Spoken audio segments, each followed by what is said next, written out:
Қайырлы күн достар. Бүгін сіздермен цезарь салатын чесночный соевый соуста жасайтын боламыз.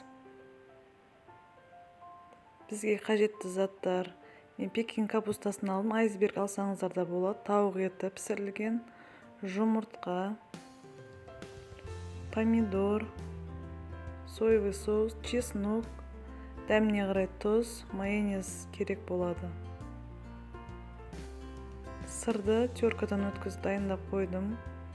Батонды печкаға, духовкаға қыздырып, кептіріп алдым.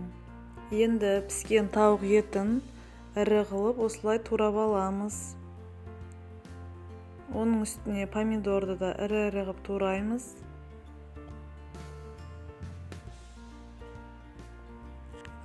Енді капустаны қолмен ірі-ірі қылып бөліп үстіне саламыз.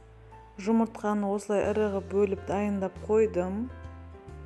Енді біз соусты дайындаймыз. Бізге қажетті майонез.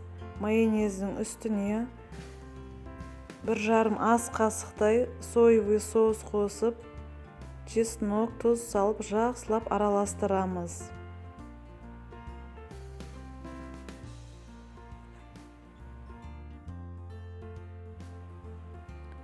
Дайын болған соусты салатқа араластырамыз. Соусты тек қана дастарханға қояр алдында ғана араластырып қою қажет.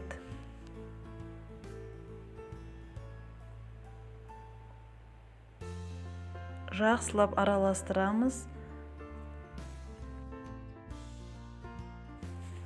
Дайын болған салатымызды тарелкаға саламыз. Үстіне жұмыртқаны қойып, үккіштен өткізілген сырды себеміз. Дәмі өте әдемі болып, жақсы болып шығады.